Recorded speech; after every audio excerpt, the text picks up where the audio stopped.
নমস্কার বন্ধুরা, আমার আরও একটি নতুন ভিডিওতে আপনাদের সবাইকে স্বাগত জানাই। আশা করছি সবাই ভালো আছেন, সুস্থ আছেন। বন্ধুরা, আরশোলা টিকটিকি আমাদের সবার বাড়িতে একটি বড় সমস্যা। এদেরকে তাড়ানোর জন্য আমরা প্রত্যেকেই বাজার থেকে বিভিন্ন ধরনের কেমিক্যাল স্প্রে কিনে আনি। এই কেমিক্যাল স্প্রে ব্যবহার করার পর আমাদের শরীরে ভীষণ ক্ষতি হয়। বিশেষ করে যাদের শ্বাসকষ্টের রোগ আছে তাদের তো আরও ক্ষতি হয়। এই রকম কেমিক্যাল স্প্রে ব্যবহার না করে ঘরোয়াভাবে যদি একটি রেমেডি তৈরি করে ব্যবহার করি তাহলে আরশোলা টিকটিকি চিরতরে বাড়ি থেকে বিদায় নেবে। পুরো ভিডিওটা দেখার অনুরোধ রইল। আশা করছি আজকের ভিডিওটা আপনাদের খুব কাজে দেবে। আর আমার চ্যানেলে নতুন কোনো বন্ধু হলে অবশ্যই আমার চ্যানেলটাকে সাবস্ক্রাইব করে আমার পাশে থাকবেন।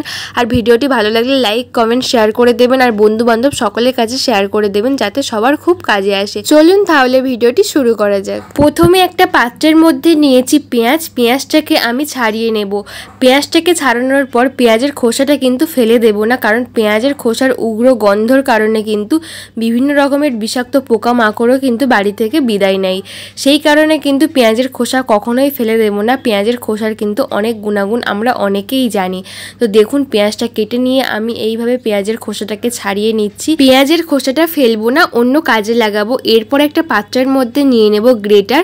হাফ পেঁয়াজ নিয়েছি, গ্রেট করে নেব। বন্ধুরা, আমরা যখনই ঘরের মধ্যে লাইট জ্বালিয়ে দেখা যায় টিকটিকি যেখানেই থাকুক না কেন লাইটের সামনে চলে আসে, কারণ লাইটের সামনে বেশি পোকামাকড় থাকে, পোকামাকড় খাওয়ার জন্য চলে আসে। আর লাইটের সামনে যদি কোনো খাবার দাবার আমাদের খোলা থাকে তার মধ্যে যদি এই টিকটিকি পটি করে দেয়, দেখা যায় আমাদের ভয়ঙ্করের থেকে ভয়ঙ্করের রোগ ব্যাধির সৃষ্টি হয়। আমরা যদি এইরকম একটা সলিউশন বানিয়ে নিয়ে ঘরেতে স্প্রে করি তখন দেখা যাবে যে কোনো রকম টিকটিকি আরশোলা আমাদের বাড়ি ঘরে থাকবেই না। তো দেখুন, আমি এখানে পেঁয়াজটা গ্রেট করে নিয়েছি। এরপর নিয়ে নেব বেকিং সোডা 1 চামচ। আমাদের প্রত্যেকের ঘরে বেকিং সোডা থাকে, 1 চামচ নিয়ে নিয়েছি। এরপর এর মধ্যে দিয়ে দেব পাতিলেবু। আমাদের প্রত্যেকের ঘরে পাতিলেবু থাকে, বিশেষ করে এই গরমে বিভিন্ন রকমের শরবত খাওয়ার জন্য। তো এই পাতিলেবুর রস কিছুটা আমি দিয়ে দিচ্ছি। টিকটিকি যেমন লাইট জ্বালে লাইটের সামনে চলে আসে বিভিন্ন ধরনের পোকামাকড় খাওয়ার জন্য, আরশোলার ক্ষেত্রে পুরো উল্টো। যখন আমরা লাইট বন্ধ করি তখন কিন্তু আরশোলাগুলো উড়তে শুরু করে। এই উড়ে উড়ে বিভিন্ন ধরনের খাবার দাবারে বসে, থালা বাসনে বসে, আর সেই খাবার দাবার আমরা না বুঝে খেয়ে নিই, তখন কিন্তু আমাদের ভয়ঙ্কর রোগ ব্যাধির সৃষ্টি হয়। তো দেখুন, এইভাবে আমি কিন্তু 3টে উপকরণ ভালো করে মিশিয়ে নিয়েছি। এইভাবে কিন্তু ভালো করে মিশিয়ে নিতে হবে। এরপর এর মধ্যে দিয়ে দেব জল। 1 গ্লাস মতো জল দেব, বেশি দেওয়ার প্রয়োজন নেই। 1 গ্লাস মতো জল দিয়ে দিচ্ছি। এইভাবে জল দিয়ে ভালো করে মিশিয়ে নেব। ভালো করে মিশিয়ে নিয়েছি। এরপর এখানে একটা পাত্র নেব আর নিয়ে নেব ছাঁকনি।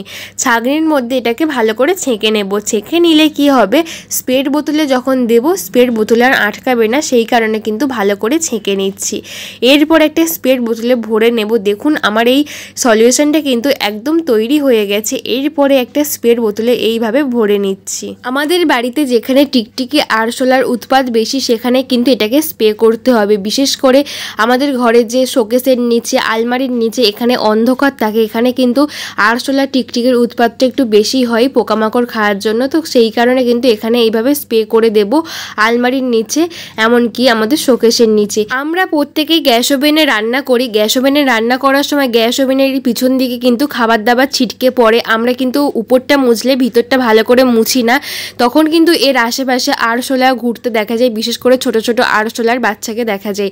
এইভাবে যদি আমরা একটু স্প্রে করে দিই তাহলে সমস্ত রকমের পোকামাকড় চলে যাবে, আরশোলা আর আসবে না। অথবা গ্যাস ওভেনে রান্না করেছি, গ্যাস ওভেনের অবস্থা এই রকম, এইভাবে যদি আমরা একটু স্প্রে করে দিই গ্যাস ওভেনের উপরে, স্প্রে করে তারপরে সুতির শুকনো কাপড় দিয়ে মুছে নিই, তাহলে কিন্তু কোনো রকম পোকামাকড় তো একদমই গ্যাস ওভেনের উপর উঠবে না। এইভাবে মুছে নিলে গ্যাস ওভেনটাও কিন্তু খুব ভালো পরিষ্কার হবে, আর কোনো রকম ভয়ঙ্কর পোকামাকড়ও আসবে না। গ্যাস সিলিন্ডারের মধ্যেও কিন্তু অনেক সময় আরশোলা পোকামাকড় দেখা যায়। গ্যাস সিলিন্ডারের উপরে, নিচে, এমনকি গ্যাস সিলিন্ডারের গায়েও কিন্তু পোকামাকড় চলাচল করে।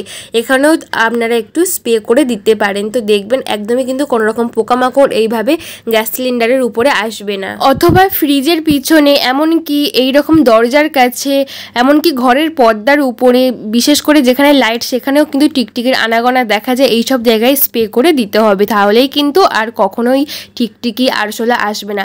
আশা করছি এই ছোট্ট টিপসটি আপনাদের খুব কাজে দেবে। অবশ্যই বাড়িতে অ্যাপ্লাই করবেন, কেমন রেজাল্ট পাবেন তারপর আমাকে কমেন্ট করে জানাবেন। বন্ধুরা আজকের টিপসটি কেমন লাগলো কমেন্ট করে জানাবেন, ভালো লাগলে লাইক কমেন্ট শেয়ার করে আমার পাশে থাকবেন, আর বন্ধুবান্ধব সকলের কাছে প্রচুর পরিমাণে শেয়ার করে দেবেন যাতে সবার খুব কাজে আসছে এই ছোট্ট টিপসটি।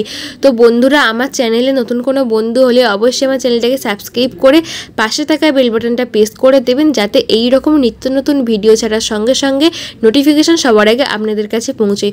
তো বন্ধুরা আমার একটাই রিকোয়েস্ট, আজকের আমার এই ভিডিওকে কোথা থেকে দেখছেন আমাকে কমেন্ট করে জানাবেন, তাহলে আমারও ভালো লাগবে যে আমার ভিডিও কত দূর যাচ্ছে। এইভাবে আপনারা কিন্তু বাথরুমেও দিতে পারেন, বাথরুমেও কিন্তু আরশোলা টিকটিকির আনাগোনা প্রচুর পরিমাণে দেখা যায়, এইভাবে স্প্রে করতে পারেন। আশা করছি এই ছোট্ট টিপসটি আপনাদের খুব কাজে দেবে, অবশ্যই অ্যাপ্লাই করবেন। রেজাল্ট কেমন পাবে তারপরে কিন্তু আমাকে কমেন্ট করে জানাবেন। তো দেখুন আমি সমস্ত জায়গায় স্প্রে করে আপনাদের দেখিয়ে দিচ্ছি, আপনাদের বাড়ির যেখানে বেশি আনাগোনা দেখা যায় সেখানেই কিন্তু আপনারা স্প্রে করবেন।